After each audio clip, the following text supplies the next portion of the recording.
Bonjour à toutes et à tous, je m'appelle Vincent, je suis l'un des collaborateurs de Véronique. On travaille ensemble depuis plusieurs mois et là, je vais prendre du temps pour interviewer des professionnels du monde animalier. Et donc, vous allez pouvoir avoir accès à ces partages-là gratuitement sur cette chaîne YouTube. Si vous êtes vous-même professionnel dans le domaine animalier et que vous voudriez être interviewé et passer sur cette chaîne, contactez-nous ou laissez un commentaire. On regarde les commentaires régulièrement. Sur ce, je vous souhaite une bonne interview. Bonjour Sophie, comment vas-tu? Bonjour Vincent, ça va bien et toi? Super, super, super.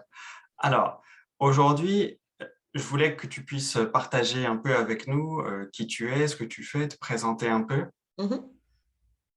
Ok, alors je suis Sophie Bonnet, je suis comportementaliste chien et chat et je suis aussi éducateur canin donc dans les Landes et dans le Pays Basque. Donc moi j'interviens quand les gens ils rencontrent des problèmes de comportement avec leurs animaux.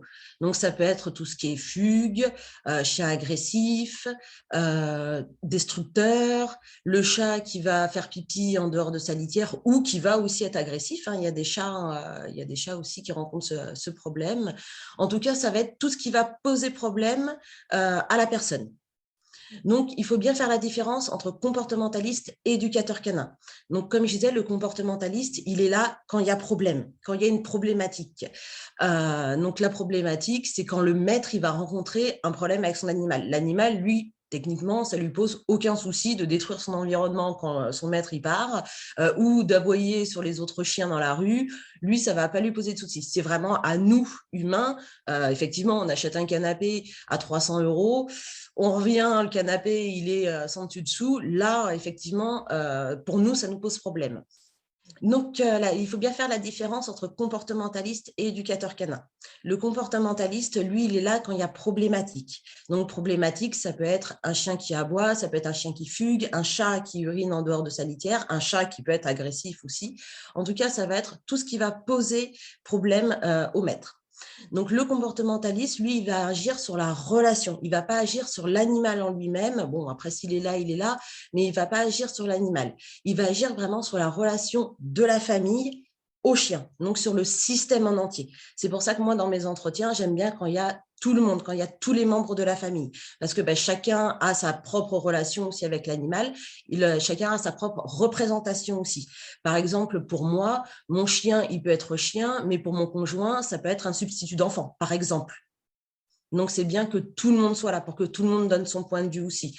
Il y a des gens à qui, telle problématique, effectivement, ça va être embêtant. Il y en a d'autres qui vont me dire, bon, non, pour moi, ça, c'est pas très important. Donc, c'est bien que tout le monde soit là, que tout le monde donne son point de vue, et même les jeunes enfants. À partir de 9 ans, c'est bien que l'enfant il soit là et qu'il donne aussi son point de vue parce qu'il a lui aussi sa relation avec le chien. Donc ça, c'est le côté comportementaliste. L'éducateur canin, lui, il va être seulement avec le binôme maître-chien. Ça va être pour des promenades plus sympas, pour apprendre au chien à bien s'insérer dans la société donc humaine en lui apprenant différents ordres. Donc ça peut être assis, couché, pas bouger, le rappel. Ça peut être aussi du refus d'appât. Donc là, c'est pour bien vivre avec son chien. Il faut savoir que j'ai été formée donc, pour faire ce métier. Donc, j'ai été formée au CIFAO. Donc, c'est une école qui se trouve à Nantes, près de Nantes. J'ai été formée sur 2 ans pour le côté comportemental. Donc là, on va apprendre l'éthologie, on va apprendre les sciences humaines aussi, parce qu'il faut savoir que l'animal, il va s'adapter au comportement de son maître, au ressenti aussi et aux émotions. Et il va adapter son comportement donc en fonction de ça. Par exemple, quelqu'un qui est dépressif, je me souviens d'une cliente qui était dépressive, le chien, il était réactif congénère. La maîtresse, elle lui envoyait une tension sans le vouloir. Hein. Elle lui envoyait la tension qu'elle avait à l'intérieur d'elle. Elle l'envoyait sur le chien ressentait ça et il fallait qu'il décharge. Et il déchargeait sur quoi? Il déchargeait du coup sur les autres chiens.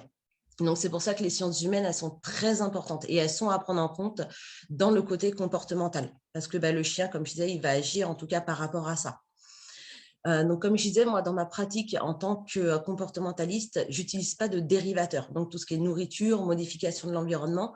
Pourquoi? Parce qu'ils vont masquer le problème. On va dériver, on va détourner l'attention du chien, certes, mais le problème sera toujours présent. Moi, ce qui m'intéresse, c'est de trouver la cause qui va mener au comportement, c'est-à-dire la cause qui produit l'effet. Et du coup, comment tu travailles pour trouver cette cause? Alors là, on va poser des questions. Là, il faut creuser, il faut sortir la pelle et creuser. Donc, on va demander depuis quand le problème est là. Est-ce qu'il y a un lien avec quelque chose? Là, le but, c'est vraiment de creuser, de poser des questions, questionner pour justement trouver l'origine du problème et le traiter ensuite. Et là, effectivement, une fois qu'on a l'origine du problème, là, on va le traiter. Je me souviens, là, j'ai en tête une cliente, elle me disait que sa chienne avait des peurs depuis un certain temps. Bon, ok, qu'est-ce qui s'est passé? Qu'est-ce que vous avez fait? Qu'est-ce qui se passe, hein, tout simplement? Un état présent, qu'est-ce qui se passe? Qu'est-ce qui se passe maintenant? Et elle me disait, c'est depuis le confinement, tout ça. Bon, d'accord, ok, vos ressentis, vos émotions, qu'est-ce qui s'est passé à l'intérieur de vous aussi, hein, puisque comme je disais, je travaille au niveau aussi des émotions. Et tout ça, au final, pour trouver que le déclencheur du problème avait été une mauvaise pratique de l'éducation canine.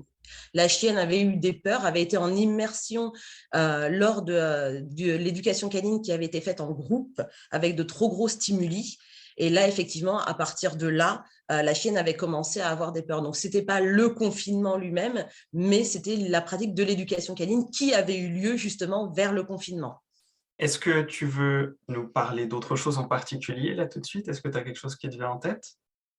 Oui, alors je suis en train de créer un petit élevage familial aussi. Bon, je souhaite rester familiale hein, pour le moment et je pense à plus long terme aussi. Donc, je souhaite élever des bergers belges malinois et des bergers de Beauce, donc bosserons. Et pourquoi ce choix de race? Alors, le berger belge malinois, on va dire que c'est une race de cœur, hein, clairement. Donc, j'ai eu des bergers belges. Mon grand-père avait des bergers allemands. Et moi, j'ai eu une berger belge malinoise il y a pas mal d'années. Et l'amour de la race, quoi, tout simplement. Et il y a peu, j'ai découvert le bosseron. Donc là, je me lance aussi dans l'élevage de bosseron. Bien, écoute, merci Sophie pour ton partage. Alors, si Avec jamais tu plaisir. as autre chose que tu veux rajouter, n'hésite pas. Et sinon, comment est-ce que tu préfères qu'on te contacte? Page Facebook, site internet. Ouais, donc si on a des questions, c'est assez simple. Voilà, il y a mon mail, il y a mes coordonnées, il n'y a pas de souci. Ok. Et ben, de toute façon, je vais les rajouter aussi en description sous la vidéo. Et Parfait. puis, euh, et puis je te dis à très vite. Parfait, merci Vincent. Bonne Bonne journée. journée, Sophie. Au revoir. Au revoir.